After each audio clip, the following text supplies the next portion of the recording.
بسم الله الرحمن الرحيم الحمد لله ثم الصلاة والسلام على أشرف الأنبياء والمرسلين أفضل الصلوات الله وسلامه وبركاته عليه أما بعد السلام عليكم ورحمة الله وبركاته. وعليكم السلام ورحمة الله تبارك وتعالى أشهد buwangazi n'otutuusa wano mu mwezi gwa Ramadhan wetutuuse inakusomeza 29 nga luyinza okukola olusembayo mu mwezi ogwa Ramadhan. Tumusaba Allah kize ibada zaffe zitukoledde mu mwezi ogwa Ramadhan. Amina ya Rabbi. Min as-siyam wal qiyam was-sujud war-ruku' wad-du'a wal-istighfar wat-tauba. Amina ya Rabbi. Kakati bwe tuba nga tuli ku njegoyego y'okumaliriza omwezi ogwa Ramadhan, bino wammanga bikulu. Maadha ba'da Ramadhan? Kiki ekiddako nga Ramadhan ewedde? Maadha ba'da Ramadhan? Abantu basinga balowooza nti Ramadhan bweggwako ne ibada ziba ziweddeko. Kati nno njala kutegeeza nti okugwa kwa Ramadhan tekitegeeza nti ne ibada ziweddeko, bal ibada zisigala zitambula. Era bwe tumala Ramadhan ekiddako almudawamatu ala al-a'mal as-salihat, tulina okusigala nga twekuumira ku mirimu emirungi. Okusiba kw'omwezi gwa Ramadhan, omwezi gwa Ramadhan bwe guggwako tegugenda na kusiiba, okusiba kusigalawo. Abantu basinga balowooza nti Ramadhan bwekoma n'okusiba kuba kukomye. Okusiba kukyagenda maaso. Era mu njogera ezimu batusooka abalongo bategeeza Ramadhan weekoma okusiba wekutandikira. Mu njogera enfunda tuyinza okugamba nti Ramadhan bagiyita bonna basiibe. Kati ate okusiiba okw'abasajja balondemu n'abakyala balondemu kugenda kutandika butandisi. Tusaba Allah ateeke mu balondemu. Amina.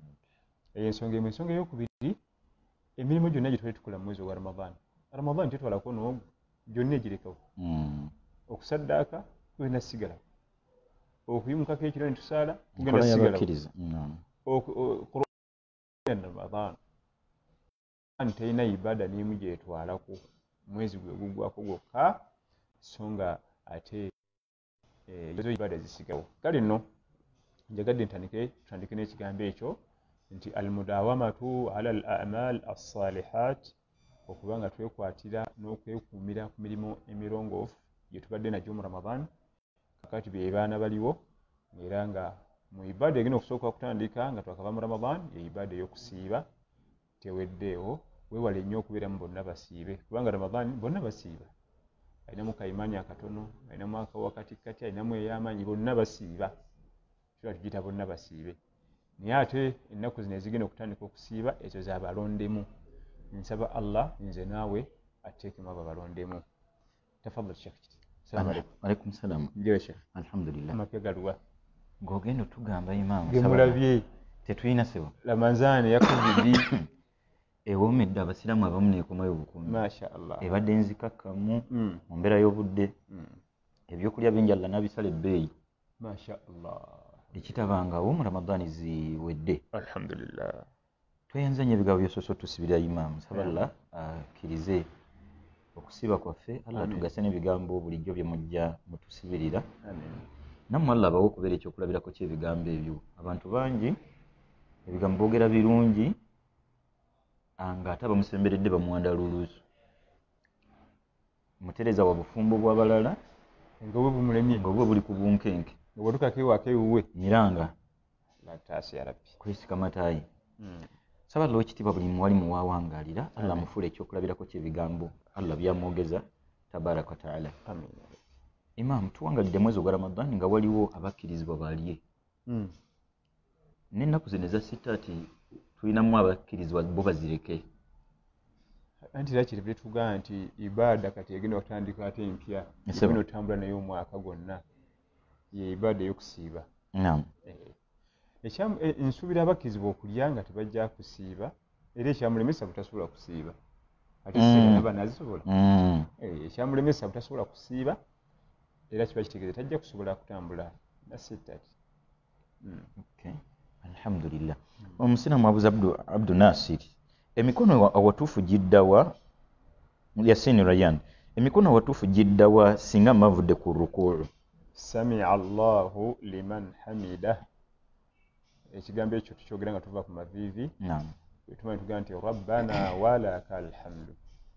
riwaya yajjanga eraga nti emikono gidda mu kifo kyagyo kati kalunsambulira ali awo ekyabulijjo eno nga ntambula nkola byange ekifo ky'emikono naam abamanyi bagamba nti ekifo ky'emikono ekimanyikiddwa kiba gireebeeta ku muntu mu mbeera ze za bulijjo kyekifo kyagyo abalimi bagamba nti yali ategeeza sallallahu alaihi wasallam ekifo ky'emikono mu ssala era ng'ekifo ky'emikono mu ssala bwegyabadde luli nga tonnagenda ku maviivi era ng'ekyo kiri awula kyekisinga okuba nga kyo kinywevu wetugizza kyekisinga okuba ekinywevu kati n'agiziza wali tumulekerayo omukisa nti nsobola okugirekayo negireebeeta bw'abanga yamatiramu ekyo kigambo ekituyinza musiba kubanga nakyo kiriko abamanyi abatagambika kyesitegedde olinga atutumye okusoma tutegere saidi zombi mbeeko gye mmatirirako owuliriza obujulizi basomye naye onaga nti era bamashika baga nti obeera ku paredi y'amagye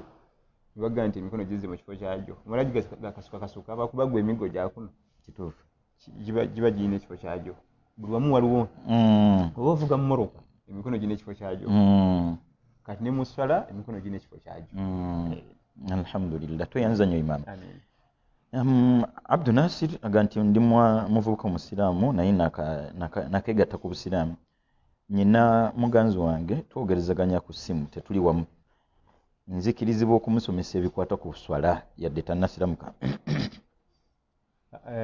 ekisookera ddala tumwewaza muganzi we yayinza omuleetera obuzibu ne bagwa mu nsobi bwe baba baali tebagigwangamu ateekeddwa okuba nga yeegendeza nnyo akole puroguramu za kuwoowa by'obuganzi abiveemu anti kati ono tannasiramuka kirabika ekyo kimu ekyokubiri nga tannamuyigiza sola asooka afeeyo nnyo mwagazisa eddiini y'obusiraamu kubanga esola tekisinze okuyiga nyo omutima guli okuba nti gumatidde gukyuse kubanga alina kumumatiza ddiini so si mumwagazisa mukwano kubanga omwana omuwala ayinza okugaa nti bwe siitole shahada ayinza obutampoowa tantole shahada ate ekyo si ekikulu webula ekikulu kutola shahada ng'eva ku muntu bwe yamutima nti eddiini ajagadde nga ye kitegeeze nti omwami ono omuvubuka ono ne bwafuna asigala musiraamu ne bwe bafuna obutakkaanya asigala musiraamu niye okujja nga zirwa mwami ekikona kyonna ku bufumbo bwabwe kiba kigenda kukoona ku ddiini ye kiba kijoonoona aga nti n'emusajja gwe nali njagala tabiriiko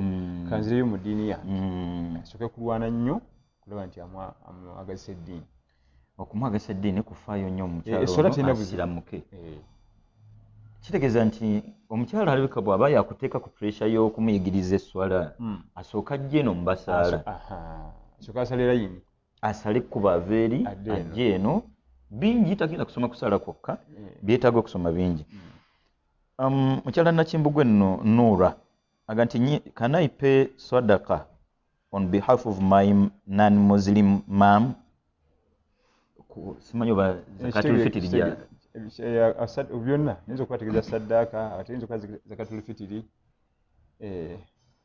baba si musiraamu nedda babanga si musiraamu omulimu gw'omukolera atali musomi wa ddiini ya buisiraamu tumukolera omulimu ogwo kumusabira Allah mulungamye edduwa gy'asinga okwetaagamu mu kyonna naye tamuweera saddaaka tamuweera zaka omusabira Allah mulungamye kati imam oyo bwafa musabira simusabira ni nabbi sallallahu alaihi wasallam yali ayagala kusabira ku bazadde be namugaana jalla jalaaluhu omwami abuuza Sekitto Muhammad yayina mukyala we gwe yawasa mu mateeka amasiraamu ne mukyala n'agezesebwa mukyala n'afa naye nti amahali yali tagamalangayo basigaza omwana omu balansi ono amuwaani Allah tubeera nga tukuutira abantu olubeerera mahale gano gagende nga gasasuddwa wakiri gabeere amatono ne gasasule kati kiba kitegeeza amahale agakwata agatwale mu famire y'omukyala agatwale famire y'omukyala naye nga kyabulabe okuba nga togamalangayo akoze ekitonotono nekiba nga kirungi kisinga okukola ekinene ng'ate si kirungi imamu oba abamukyala yaŋŋamba nti nze tofaayo kuba oluusi oyinza omwegalira nti wandinsaliddeko naye nti atofaayo ojja kumpaako eziriwo kati nsaba ndowooza nabo batugambire zino eziriwo zino zaabaatwala kyovye tugamba nti akatono nga kalungi kasinga ekingi nga si kirungi kubanga buli kijja mu bbanja kiba kirungi amahale tegasasulirika ati mba muli awo landiroodi atabuse awo mba muli awo bakijaana bayingiddewo balwadde bagala kusoma akoze amahale amatono ne gaba kash okutakuliza ku munne ebibamba kati laba omukyala bwafa balansi wokyamuyina ate wano waliwo liwa iraga nti bwafiira mubalibwa nti mubadde mu bwenzi ebbanga lyemmaze naye allahu akbar kati okwewala ebyo byonna mukole akatonotono allah akbar allah tusaasire ya rabbi imaamu okusala taraweehe nga simu yesoma Qur'an nzikirizibwa mwami Faruku Sebuliba nedda soma byomanyi wayode bitono soma byomanyi faqra'u ma tayassara min al-Qur'an soma kyo wakikwanguyide mu Qur'an so si kozesa kompyuta kozesa simu laptop na biki faqra'u ma tayassara min al-Qur'an oba manyi nansi nafala kisoma ezo kati esimu esomete era onokutamuta ku mavivi ominiseddi era otiminga otalaaka nti ogende ku mavivi ebyo tebisembera mu swala ibyo bifula nabbi zenyiga kati ate nyiga mpule ate kati nyiga gundi ate kati ezikidde obanga okoleze kituufu ogwo omuzannyo mu ssala allah ogwo omuzannyo mu ssala allah tusaasire era tusonye ndowooza tulina olutalo lwa Qur'an eyo ate no mu covid muno abantu bakizudde nti bulijjo Qur'an tuno gisemberera bakizudde kubanga lwaki ogamba nti bakizudde imaamu anti terawiya muntu obeere omwezi mulamba tozadde terawiya n'emu ng'omanyi kyekitegeeza okumala eterawiya mwezi kati bakitegeeza emyaka egyo tozadde terawiya myaka 2 ndiwo misinzi allahu akbar ate biri gitya kati guno batosadde neguno weguneetoolera n'eri ejje eyo tuba tubala ejje guno batosadde weguneetoolera tuddemu tulasange terawiya endala tegiba ebiri egyo myaka 2 kati ekisinga Qur'an al-Karim sala alite Qur'an mbulamu bwaffe amina ya rabbi naye nga ate ndowooza mu kaseera kano aka covid allah tuwaddeyo obudde obuwera nga weetuli ababukozesezza simanyiwo abantu nga kwatiddemu egizo emu 2 okimanyi nti ffe abasinga obungi tubulabiddemu firimu ze tutamanyi bungi atamanyi budde nti bwa mugaso yawadde abuteekamu okulayiramu firimu naye amanyi obudde nti bwa mugaso atayinza kuddamu ebyo abasinga ssebo Qur'an sinyangu imaamu gisomera dakiika 3 ng'oli muyo saawa so nga te firimu oyinza okalakata firimu okumanya saawa ekireeta ekyo okimanyi toyinza kuwoomerwa bintu bya Allah nga mu mutima gwo mulimu amazambi nga bw'olaba omuntu omulwadde tawoomerwa mmere lan tajida ladhata taam ma wujudi almarad osobola kufuna buwoomu bwa mmere ng'akamwa kalwadde jjukira kaba kakayirira era otegeera nti owonye kasoga nti emmere ewooma omanya yawonywa fakaifa tajid ladhata alibada ma irtikabu almaasi ogenda funa otya ekyomerezi kya ibada ng'ezo nga wewagala ku mazambi tekisoboka kati kyobola nti Qur'an mu dakiika 3 obanga asomedde essaawa 4 n'otulo twenyini tomanya gye tuva wenooba ng'omukube so nga te si kyangu kusumagirira ku firimu kalunsambulira liriddawa tuyinza kuba mu mutima bibiri kwebagala mazambi ne ibada kati kino ekimu kino okuvaawo eri emmere ekaawa babita Katonda nti ebimpunyira bubi kwebagala mazambi otuwa magezi kiffe mazambi tugavuddeko tutya ggo kuba inshallah fena gatujjeko amina ya rabbi kwebanaku inna ash-shaytana lakum aduwwu fattakhidhuhu aduwwa shaytani mulabe wammwe tumusembeza namwe mufule mulabe allah inshallah tutasire allah Qur'ani yo idaba ntu bitu mu dakiika 2 kusumagira kyekiri mazambi akamwa ke kakaawo emmere kagiganye n'obumondo obubiri obulya baga nti alhamdulillah lero haja lero yaliddeko kati neno okusoma essula 2 oba oliddeko ogambye nti lero nga nerwani la ilaha illallah waliyo n'abasoma ejuzo 5 ennya olunaku olwo nga tena nakyawulidde namu nga nawe abadde asumagira bw'atula okusoma totubula allah n'ekiwomereze kubanga omutima mulamu sallah tuwe emitima emiramu allahumma amina ya rabbi omukyala Shamira buuza nnyina mukwano gange ngambye nti yavudde mu busiraamu lwakuba Allah yataddewo embeera mwe tuli naggala emizikiti mbw ate eddiini eno y'Abawarabu ey'obusiraamu si y'Abafirika kyokka kati yeegasse ku basamize yeyaabwe eddiini y'obuwangwa kati mukyala Shamira abuuza nti oyo mu kukomawo eno mu busiraamu baba waakudda yeetaaga kutola shahada oba akyali musiraamu?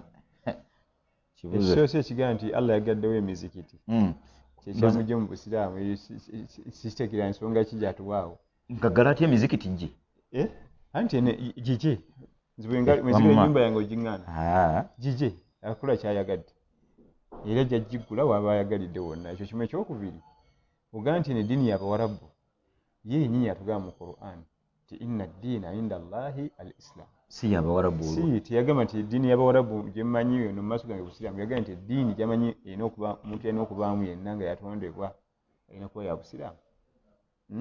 inna hadhihi ummatukum ummatan wahida wa ana rabbukum fa'budun. Nawulidde kino kyekibiina kyammwe ekya Nabi Muhammad sallallahu alaihi wasallam kiri kimu tekitiriyo kirala. Kati ekyogamba eddiini y'Abawarabu tekiriyo, eddiini si y'Abawarabu abadan. Ekyokusatu Imam nga tunagenda ku kyakusatu Abawarabu balinayo nabo ebyobuwangwa ebyabwe oba balina lubaale. Imam jjajja kalondoozi jjajja mukasa bamulina bulungi era Nabbi sallallahu alaihi wasallam bunyuku byamuleeta kubajja kumpewo misambo egyo bahubalu bamanaata bauzza bonna nabo kati be bamukasa beejo jjajja ddungu nabo balina abaabwe nabo balina ebyobuwangwa ebyabwe najja tuyina wabula obusiraamu si bwe buwangwa bwabwe abadan. Baba balina bulungi nnyo tebamanyi nabaffe nno baabwe kubanga babe baludde mu kisaawe emyaka miwanvu. Abaabwe basinga era Nabbi sallallahu alaihi wasallam najja nayiwa kasusa nagabye mu bisuule falyabudu rabba hadha albayt. Olina ekigambo kye watugamba mu bibuuzo oba ebiwedde ti obusiraamu bwajja kudibya bintu ebyo bwasookera Makka nabaga nti falyabudu rabba hadha albayt, gwe mulina okusinza yennyini Kaaba eyo, muve ku masanamu, muve ku lubaale, muve ku Hubalu, Manaata, muve ku byobuwangwa, musinze mulezi wa nnyumba eyo Allah, nnyumba kikaaba. Wabadde olina ensonga z'otutemera twadde tugenda ku yakusatu nze nakutaataaganyiza. Bwagamba nti atula shahada ng'akomyewo bulungi nnyo kubanga yavudde mu ddiini, abalina okuddamu okutula shahada bupya baba wakudda. Imam nsaba otufundize kuba abasinga mu busiraamu buno bwe twayingira ekisooka ennyingira yennyini ffe tetwagimanya nti ffe twazaalibwa buzaalo kati ffe tetwamanya nnyingira. Nsaba otufundize mu nfuluma eno omuntu asigala waliwo emakuba tagamujja mu busiraamu kuba ffe tumanyi nti already nze ngenza okutandika okutegeera nga nze hafsu nze jamaada kati ate ngamba otya nti jasu yagenzeeko obugenzi mu busamize nti ate navudde mu busiraamu nga ate nsigadde nze jamaada. Olina bw'oyinza otufundiza omuntu asobola okuva mu busiraamu?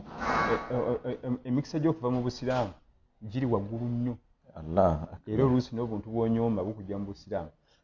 Era Imaamu Abdullahi Muhammad ibn Abdul Wahhab yatungira ekitabo kita Nawaqidul Islam al-Ashara, ensonga 10 ez'olina okutegeera ezijja omuntu mu busiraamu. Accidental oyinza ozikola n'ovaamu kati nga bima jaa bihi Muhammad sallallahu alaihi wasallam okujeeja akantu konna nabbi ke yajja nakyo konna yimirira waawo okujeeja okimanyi nze kyentegedde ng'okujeeja omuntu ayeebikiridde ku maaso aba niqaamu kunfaananira bubi n'empalirizibu mugambako kyekyo oba ovudde mu busiraamu.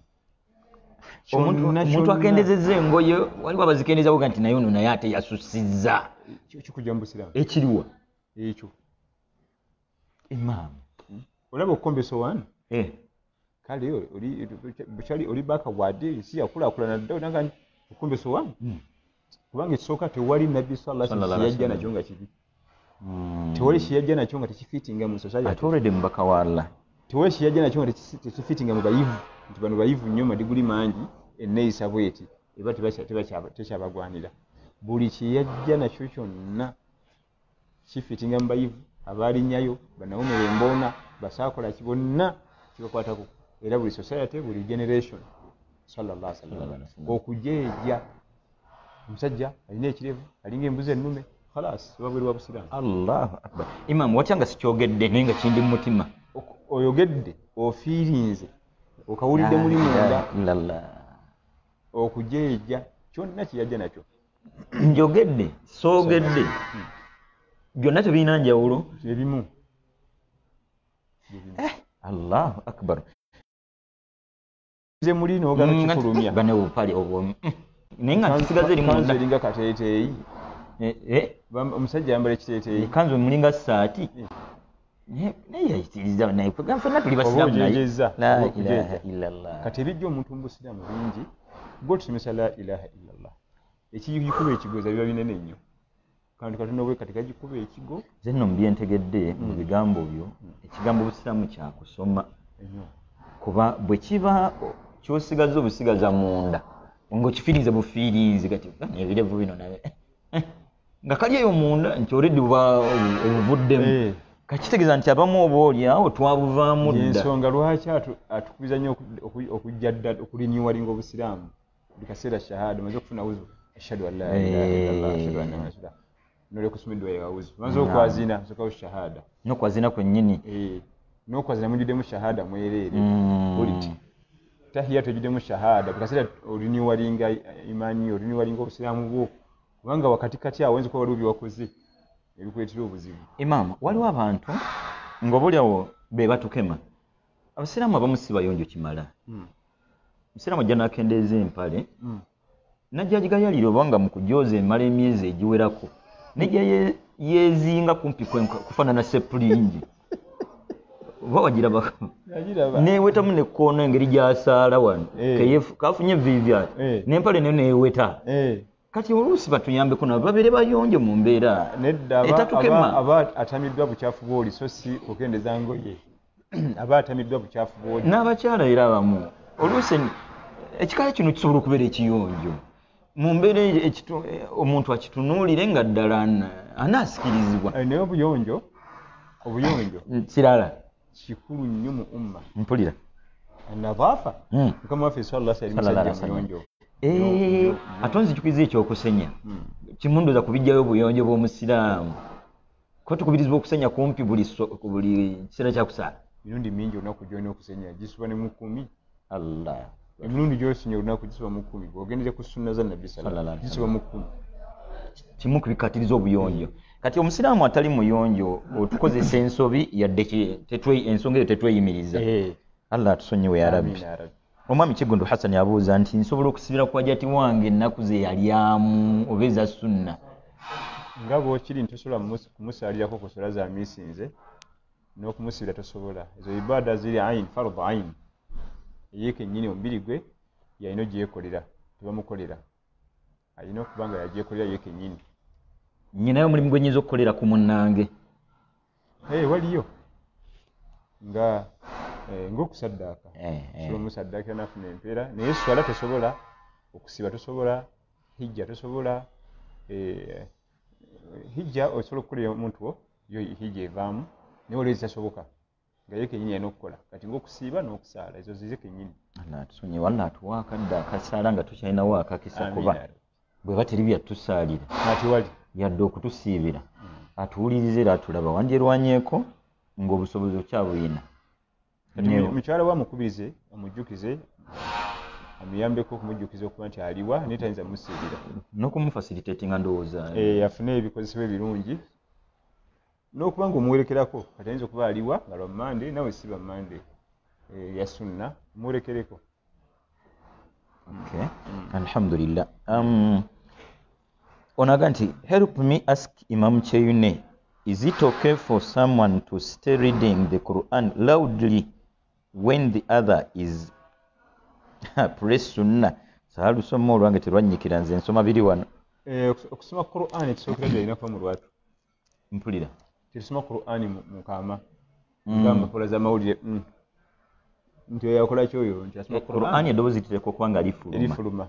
Kigero ki ndowooza ono kigero kye kimusumbi. Ekyo kimu ekyokubiri bw'obanga bw'osomera waliwo abalala ate tulina bataataaganya asoma eddoboozi erimala gwe ng'omu n'oli muleke asobole okukola ibaada amplifier y'oli ndowooza eyinza okuba eri waggulu nnyo. Eba eri waggulu aveewo kuba biri tuyimirizaani tolina taataaganya ate wali ono bwe bawulira nga eddoboozi liri waggulu ava ewange nafuna ekifo ekirala naye Qur'an bakisoma mukaama olaba omuntu asobola kuba mu nnyumba ng'asala layiri naye ng'asoma naye nga mulimu abeebase nga tabatataaganye nga mwe bali beebase tabayingiridde nga era naye atasoma mu lwatu.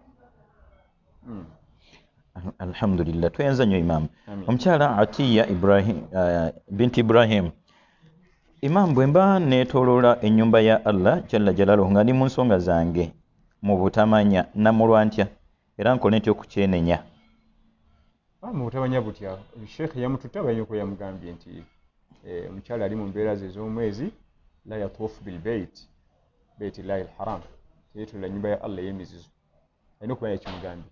Ndowooza bombi bali tebakimanyi. Abatakkirizibwa agenda kukola mikolo bw'abanga mutwala tamanyi aba tena mukulembera.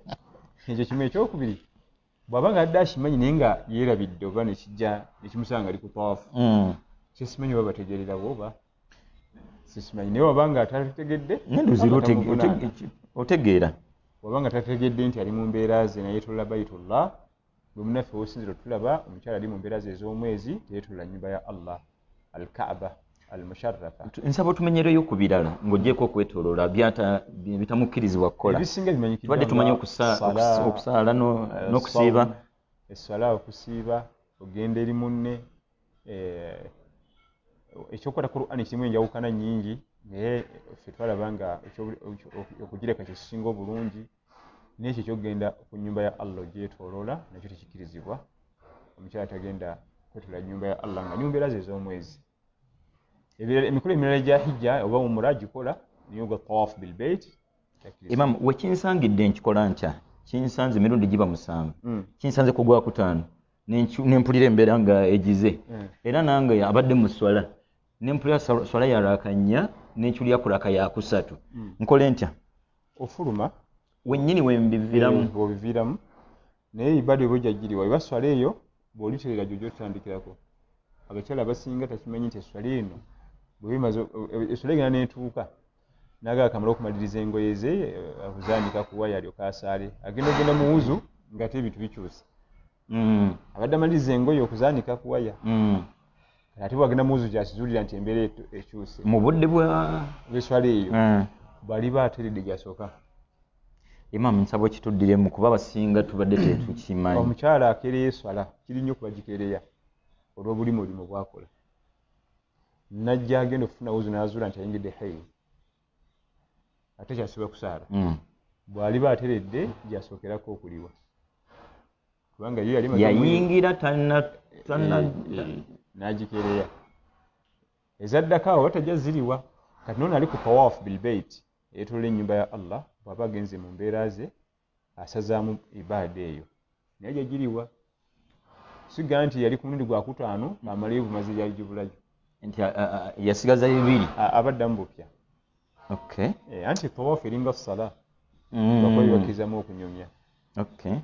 Neetagisa wuzu ng'essala. Allah tusaasire. Nsaba Allah yongere otubangula mu ddiini. Amiin ya Rabbi. Nammwe omulimu gwe mukola Allah nsaba abasasule ekisinga obulungi. Omwami Abdul Hamid Semugenyi agant I was in a statement if I was in state meant to perform ghusl but I forgot. Nenzija nsala subuhi without performing ghusl eri. Nenzijukira ku dhuhuri subuhi eri njiddemu ngisaale. Yali Uthman ibn Affan radhiyallahu anhu. Naam. Yasaza salati subuhi nga ina janaba. Yali ayinayo olunaaba lw'atanaabye. Erabira. Naam. Kati ng'omanya batusooka abalongoofu bo batuula n'asoma adhikaari akadde kawanvu. Bwe yali atereza enkutu ze ng'obudde butangadde n'alaba athar eyo mulaga nti ayinaga nti kabiritu sallaitu binnaasi wa ana ala janaba. Emyaka gigenze nasaza nane janaba naddayo eka n'anaba janaba n'addamu salaati subuhi. Naye bali teyabayita kuddamu kujja kusaala kubanga bali basadde balina wuzu. Yajjukirayo mu budde ki? Ng'enjuba evuddeyo. Naam, tatuuse ku dhuhuri ng'ono. Tatuuse ku dhuhuri. Kati kiba kitegeeza ki? Nti yasadde eswala nga talina wuzu. Alina okunaaba janaba addemu asaale. Ezo mbiriri, dhuhur ne subuhi. Nsaba Allah w'ekitiibwa atukenkule mu ddiini. Allah atuwa okuba ebyokulabirako by'eddiini wonna waatuwanga ekyabulabe tekikubirizibwa kwebaka nga alina janaba. Ekyokubiri ndowooza tufeeyo nnyo okunoonyereza ki ekireetera omuntu okwerabira nti nabadde kuba ndowooza ono si myaka anti nabbi bamugamba sallallahu nti ayarukudu ahaduna wa huwa junubu qala na'am idha tawadda omuffa so kwebaka nga alina janaba naga nti bwafuna uzu naye amakulu yali tasimba kwebaka nga alina janaba kuba kituufu kiri nti bw'aba yayanukula bw'atyo aba yali atugambye kunaaba kuba ogwo wafulumikayo ng'ofunye bufunyi buzuyo kaatuuko anti era abamanyi batugamba nti yali ategeeza kunaaba kubanga omuntu alina janaba n'afuna tewuzo nga tanaabi ekyokubiri batugamba nti bwe kiba kiganye nga tujja kusobola kunaaba wakiikale funa akawuzu kano oyiweko ku mubiri gwe otuzzi obere fresh mu at least anaabidde eddala yasinga taballa atuwa obugumiikiriza ku byonna ebitegeeza eddiini ya rabbi amin. Sheikh salamu alaikum mwebale kutusomesa. Ekibuzo kyange singa omukyala wange tabadde musiraamu ne musikiriza n'atola shahada nzikirizibwa okubeera naye mu mukwano obudde bw'okusiibulukuka nga butuuse fembi tusiba ekisibo kyaffe Allah akikkiriza ate mukyala we wadde nga tebannabawoowa sibitegedde mukyala we wadde nga tebannabawoowa mukyala we wadde nga yakamukyusa yakatola shahada onoosiba otya naye onooli otya naye ddaaku onooluka naye twena mukyala genda ofune omukyala babawoowe va mukubuukabuuka n'okukola ebyo Allah by'atayagala oyo si mukyalawo. Eno eddiini eno ensi tetwajja kukolako bitunyumira eriko nnyiniyo egisaako amateeka ge tulina okugoberera byagala kukola bimunyumira bimwanguyira kubanga era mulimu ebintu ebibuuzibwa ne bikusobera okusiibulukuka okwo ebyo babisiibulukukirako ate bakitubuuzako naye mabegako eyo nekituusa enseko gwe mufutali yenna ekya sunna ndowooza nte mbi ayinza okuba ategeeza atule wali batule wano basibulukuke ate ekyo kirina nsobi gwatawooye anti kyasimuwoowa anti yakumutoza shahada ate babawooye ddi kituufu abasimuwoowa si mukyalawo twena mukyala kituufu abasimuwoowa neŋŋombe egamba mukyala wange eti batuwoowanga eno eyo nfu kubanga bata mukyalawo eŋŋombe ekyuka etyo okudda mu butuufu tugambe nti nina mukyala gwe mpanga naye tebatuwoowanga mukyala owaani ate simanyi naye ogamba nti namukyala wange nina baze tebatuwoowanga baze waddi tababalo gwe bayita balo gwe bayita mukyala wo nga muli mu mateeka kasi ojjuza amateeka nga ti alhamdulillah yaba mukyalawo era tubeera mumasi ne babuuza nti abafumbo muwanike emikono olaba mingi nnyo naye bwogamba nti ababoowe muwanike egimu tegidda waggulu gikendeera kati gwe weebuuza nti ate ebidde egibadde waggulu girazeewa. Imam watugambako nti omwami n'omukyala abatabadde basiraamu wabula nga baali baagattibwa mu nkola eri eyaabwe gye baalimu kati bwe baba bebagidde mu layini eno omwami asiiba watuga nti omukyala ono tamugobaawo mukyala mangada asigale ng'afumbira Eriyaasi eyasiramuka lwatodde shahada emisana ndowooza katwogerere mu layini eyo bw'abanga bali mu layini eyo bo babeera halal baba halal bw'abanga bali mu layini eyo nga babagatta eri gye baava tekina buzibu naye kati bano bino byabuuza bamusanga mu akeedi n'atwalibwaka basingana mu kkubo mu maduuka n'ebiringa ebyo naye nga lwaki ogenda n'omukyala nga temuli baboowe okuwa kyekimu kuva muzeze ssente entono kyekimu kuva zitwala obudde eddakiika 10 okuwa kuba kuwedde lwakuba ffe tutunulira nnyo emikolo gino eminene TV kamera tibasombe ebitwalibwe mu lujja bijjule ate nga tulina kubisobola babisobola muffe bantu babalira ku ngalo booti batono esinga obulungi tugumiikirize insha Allah tufune mukyala waffe owa halal ojja kukola ensobi onyize Allah tabaraka wa taala ng'ogenza emikolo by'obwenzi akwatamu katono nnyo bwati ku mikisa gy'obwati kwatono nnyo bwati n'olagirana ne duniya amina mbuuza abantu kyalla batagenda kutunulako ku lunaku lw'enkomerero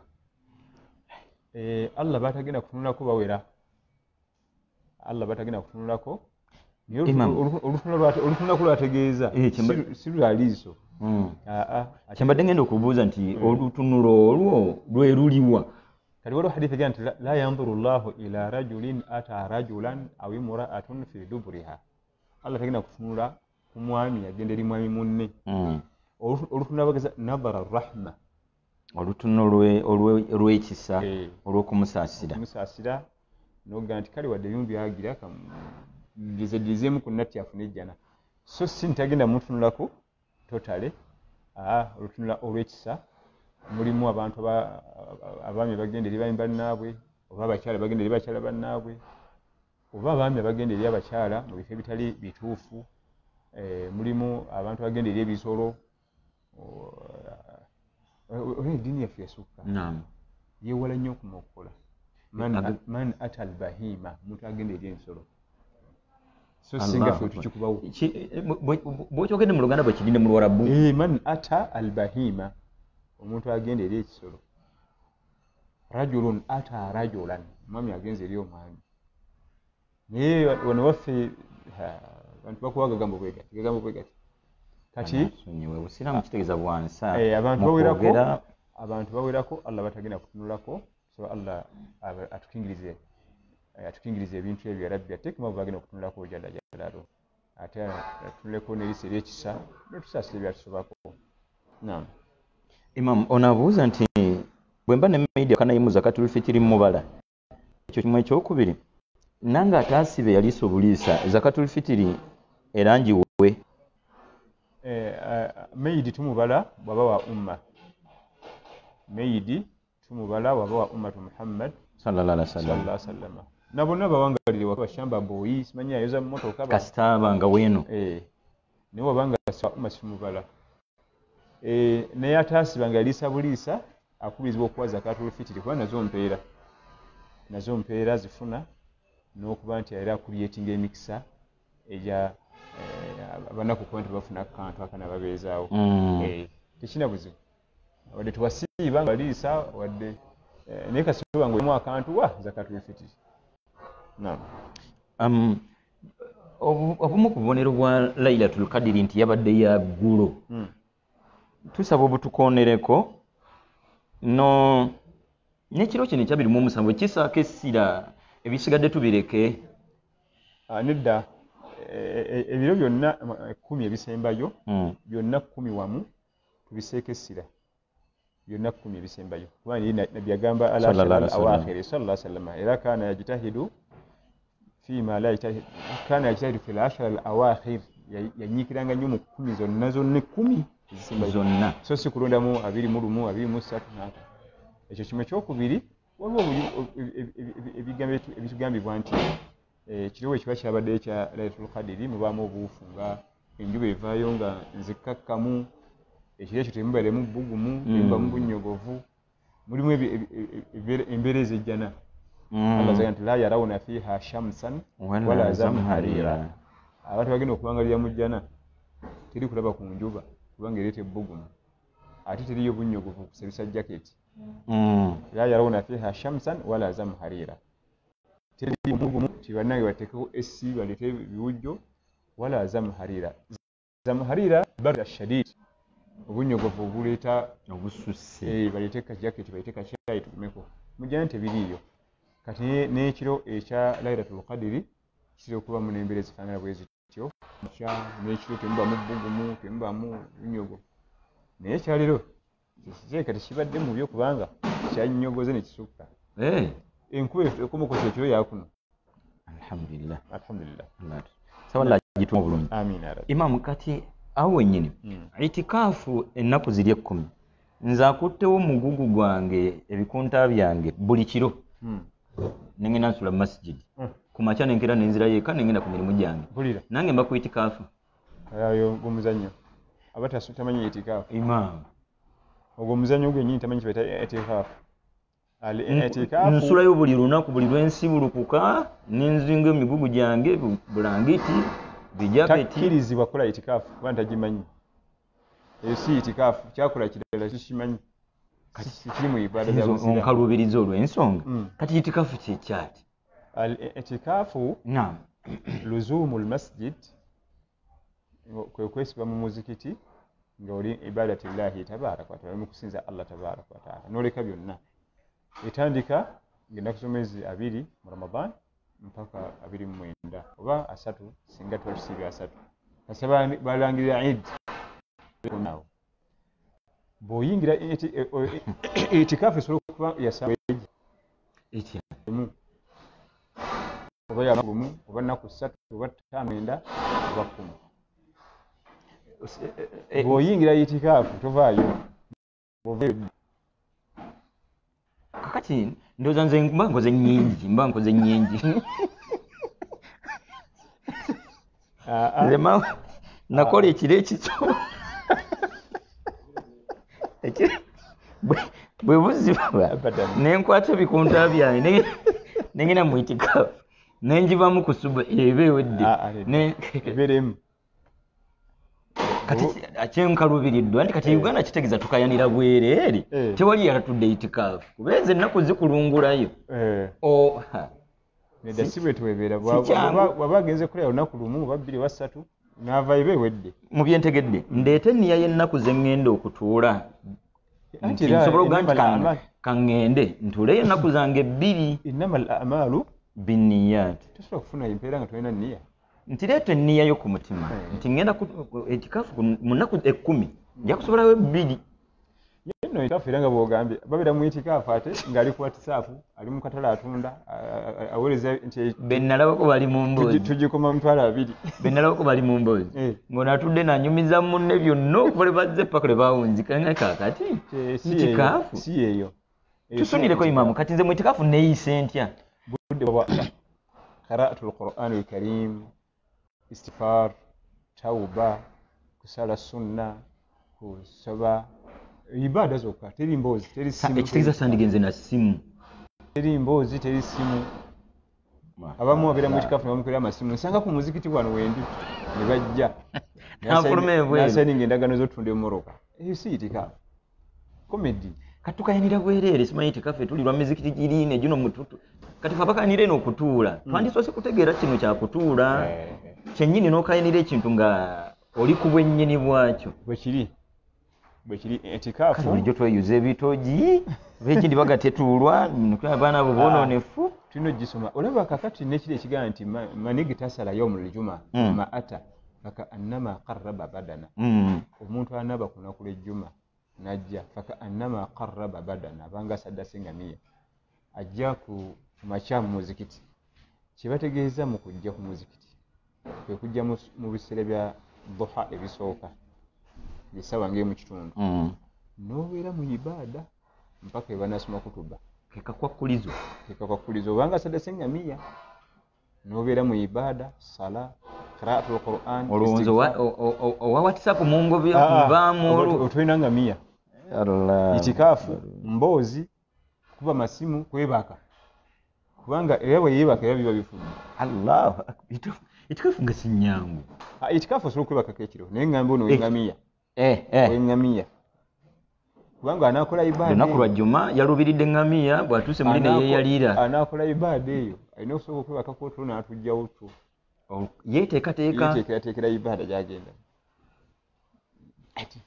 Allahu akbar Isiraamu ekituufu bwakusoma kuba kati fe abadde batunka abadde basomba ebikunta byaffe bw'obizaayo bw'obikomyawo bw'obitwalayo kyetumanyi kyakola oba kiba kiki kuba kunyiikira ndowooza kyakola kirala situkimanyi omukyala Shakira ali Oman mbuuza ejjo nasiibulukuse before adhan but nze nawulidde nga abaaziina oluzungu sibitegedde but nze nawulidde nga abaaziina but later some few minutes like 3 ne baaziina mbuuza namulwa ntya bw'abanga yasiibulukuse ng'obudde wadde butuuse kubanga omwazinyi si tteeka nti ateekeddwa kubanga naye yali acula ekikumi aba okusiba kutuufu naye obanga yasibukuse before time alina oddulibwa bw'aba yasibukuse before time najja kizuula nti yasibulukuse before time kubanga ekisooka yaba alidde agenderedde era alidde na nniya tali ng'ono yeerabidde naalya enniya gyendidde naye yakusiibulukuka obudde butuuse singa nenkizuula Shakira muveeko singa omuntu asibulukuka ng'asuubire nti obudde butuuse najja akizuula oluvannyuma nti bwali tebunnaba alina oddulibwa kati Shakira yemuteeka ebbali alina oddulibwa kakati kyentegedde imaamu eyinza okuba nga bire byankuba ebadde bikutte eggulu olaba ng'obuzibu ne muteekawo amenvu n'ebiki ne mulya ne bijja bivaako enjuba n'eyaka bakuli ate tuddamu ne tusiibaawo tuddamu ne tusiiba bupya. Allah akbar. So siga nti nga bwe lufudde katufeffenkenye bisigadde tulumalayo naye lwakuli tujja kuddamu tulweyiwe lwakusasula. Kyentegedde mu kigambo kya Shakira nti twetegereze nnyo obudde ffe nga ffe mu kusiibulukuka. Omwanzi nnyo ono ayinza okubeera accurate oba ayinza obutabeera kuba jjukira nti mwatuga nti waliwo sunna awo keera okusiibulukuka. Kati tunagifuna tutya bwe tutaateekayo birowoozo? Anti sunna yokeera okusiibulukuka kwe kumanya obudde nti butuuse. Buli omanya nti obudde okusooka butuuse siibulukuka. Watyanze nga ndabe imamu nze nga ndabye ndabe nenkakasa nti butuuse. N'omutima ne gwanjuma zinta naye zina nyinza okulya nga bunaba. Oba obuusabuusa oba ogenda kukola nsobi. Okay. Bannange saballa atuwa okuba buvunaanyizibwa mu ddiini. Amiin ya Rabbi. Omukyala Fatima Mbabazi, salamu alaikum. Tusaba Allah bongere okumanya n'obuwangaazi. Kashekhi mbuuza nti singa omuntu ajja gyendi ng'alina obwetaavu naye nga anguza mmotoka ye ku 5M eyandibadde nga ya 20M, nze ne nkwatibwa ekisa ne muwamu 7M, mba nkoze riba. Ati wali buzibu. Ekyo kyakoze ne Nabbi yakola sallallahu alaihi wasallam. Okuyamba ku muno omudduukiriza mu kizibu kyalimu. Riba mbufunze imaamu wawe ajja ddi mu bufunze ddala? Kakati riba kijja nnyo mu layini y'okugula y'okwewola. Tingenda kukola miliyoni 5 n'ojja kunziriza miliyoni 5 n'ekitundu. Nibe ziba 5 n'omutwalo gumu bimaze okufuuka riba. Riba yava mu layini ezo bwezi. Okay. Masinga okutambulira. Allah tusaasire, Allah atuwe okwekeka n'okwewalanga. Buli kyatayagala ya Rabbi. Wadde ogula ekintu muno n'omuyisizaamuko ku ssente Nabbi yakikolanga nnyo. Sallallahu alaihi wasallam. Era teyagulako kintu kyonna. Muwendo gumugambiddwa. Yayongerangamu kasadaka ako. Ffe tetwongeramu ate ziri zennyini. Nsaliraako oba tonsalirako kindeese wano kuba oli imaamu teneyandagidde aŋŋambye. Ojja kunsalirako. N'amunyiga. Ate oluusi bateesa n'omuwendo n'atuka okusasulira omwezi taweze yaganze nina munyiga mpaka ku kisenge bamala ekyewunisa bwe yamala okukaanya nsaliraako nkoma mitwalo 8 kale leero 7 ng'atamu 8 budde atugwa muga musalireko guno ogumu kasadaka ke kyongera emikwano kyongera enkolagana. Zinabuze ekibuuzo nti omuvuka akuleze mu mmotoka nga bajoleza mutwalo n'omwagumu 2 nga guli wejjo omwagumu 2 enjoza imoloka eyeyo tesobola kufaanana ne bw'oba oyagala ne bw'oba gw'ozooza enkolagana gy'oba oguddewo gimanyi obulungi bwayo ne waba bizaza abalala n'oleeta nzo ziyimiriza nadda ku yi kati ekintu ekyo kyongera enkolagana ennungi. Tugambire ku basuubuzi imaamu abamu abasuubuzi n'abaguzi naddala mu akatale k'ebya bamakanika kyuma mugaggaze tugende tukigule makanika ge tugende tukigule. Gye nabaddeko eggulo makanika ŋŋambye nti bw'atuuka eri ono aleese omugagga agule ekyuma bw'akudda mu mugongo gwayita omugagga alaga oli nti gira oti tuga kyeki akuseera ennyo ajja kuyitawo onajja funamu naye ebiri haramu. يا أيها الذين آمنوا لا تأكلوا أموالكم بينكم بالباطل ولا تأكلوا أموالكم بينكم بالباطل مبقرة من النساء بالحرام. الله قال كل مالي abantu mu buchamu. Imam ne baba yatali musilamu byazamanya bil haram. Nabi agamba sallallahu alaihi wasallam hadith al-qudusi inni ya ibn adam inni haramtu adh-dhulma ala nafsi wa ja'altuhu bainakum muharrama fala tadhalamu. Allah gano buli azamanya olaba yeke nyinyi yabwegaanako nga ne bwandi badde ali azamanya teri ayinza muvunaana. Kati Allah bakuli azamanya muvunaana ki ogenda kuyimirira mu kooti yawe naye yagaana tayata. Kati buli azamanya yabugaana nga tatunulidde eddiini tatunulidde enzikiriza. Buli azamanya buba haramu nga tekuliko ddiini tekuliko nzikiriza tekuliko kirasi nti kirasi ya wansi ne bwendi azamanya agenda kunkola ki oyo mugagga muvundu niwe muli azamanya omutwala agenda kutalina nakyasali kubanga oliaga nti kati omusajja oyo omuli azamanya omutwala avaako tasobola nakumanya buli azamanya bubusigala buli haramu. Musiraamu omu najja nankumbi awo ambuuza ndi dereeva magulu 10 n'ebirala anga nti singa emmotoka eno ekola ssente ennyingi e wiiki nentula ku mmeeza omugago ono mugamba amazima kuzeetukoze oba nange neekubeko enfuufu yansalira emitwalo 3 kyakulabirako e wiiki nenzija nkole miliyoni 1.5 emu 2 njevuubiike mu 3 ge oba ebyo biriko eri hadithi nabiga nti almuslimuna ala shurutihim yokuba magulu 10 taxi special biri bayika amateeka ge bakkaanya wakati wa dereva ne yayinza okukola miliyoni 1.5 mulundi guno naye ayitagina okukola emyezi ebitazi ezikola kyokka yo namugamba nti poti nga 3 gange ye tayagala kumanya ayi wa tukoze bwokoze yitere kati ekyo kiriko obukakulizo bwabwe bakkaanyaako kiriko obukakulizo bakkaanyaako itoyanza nnyo imaama barakallahu fika onabuuza nti quality what qualities should a cloth have to be called hijab? Olugoye obukakulizo bwekujula olugoye lubeere nga basobola mu hijab soka dull colors kale dalo shouting colors hijabu na hijabu byombi ebyo mu Luganda zoyinza bimpotya kubafa abamu twawomerwa nyimbona daru simanyi ne shauti akati hijabu zilezi waliwo hijabu nshari ne hijabu bu hijabu kati foni wafe hijabu bu hijabu ekyakuta kati hijabu okubanga omuntu yebisse ku mubiri gwe tebagulaba ngoba wono okwebika okwesharia obusiramu kati yo hijabu y'obusiramu atene wafe eno wano kye tuyita sharia ate bira nayiti zo yita sharia wano kakati hijabu naam ino okubanga katerekana nga omuntu ayinza n'okutambula n'akutuukako nga tomulengedde naye waliwo kye bayita shouting colors noba totaddeyo maaso reflection ekusika bweti noga nti nejjo oyo eyo tekkirizibwa kubamu ekyokubiri eteekeddwa okuba nga ina omubiri mugumu omubiri soso akatangaala olugoye olutanga terukolebwamu hijabu lulina okuba nga terutangaala kubanga bwe lutangaala lujja lulaga engoye ze ez'omunda bwezisalira ekyokusatu muteekeddwa okuba nga tekuliko design tuteekeddwa okuba nga teruliko design obumuli muli ku mukono obumuli wano mu kifuba obupeesapeesa obumasamasa nga bulinga diamonds wano eba plain cloth plain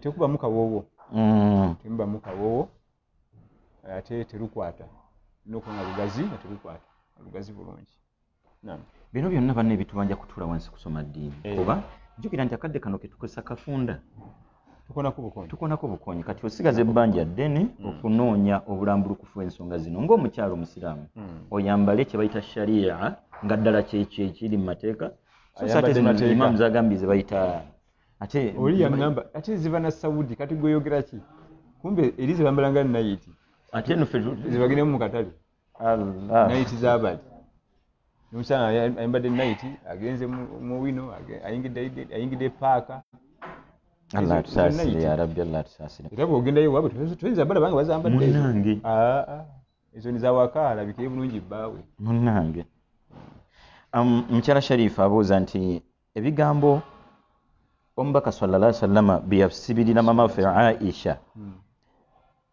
bikoma mu Ramadani mwokka Allahumma innaka afuwun tuhibbul afwa fa'fu anni mu 10 erisembayo nabbi yamubuuza singa 10 bibali nsanzewo njitize kukola ki namugamba nti yitiza nnyo ebigambo Allahumma innaka afuwun tuhibbul afwa fa'fu anna nedda bigenda newalala naye wano yamugamba kuyitiriza kubiwa obudde bungi bikozese nnyo mu 10 erisembayo ayi Allah mazima gwe innaka afuwun oli musonyi tuhibbul afwa oyagala nnyo okusonyiwa fa'fu anni nsonyiwa bigenda ne munaku endala tu okay wano kuyitiriza wano tuyitiriza munaku endala tusigala tuwangala naye omukyala mona nambalirwe German mukwano gwo kati bwe mba nsoma Quran nina eri translated mu Luganda eya Sheikh Abdurazak Matovu omugenzi rahmatullahi alayhi ngisoma nnyo mu biseera byange eby'eddembe ne mu kiro nga mmaze okusaala tahajjud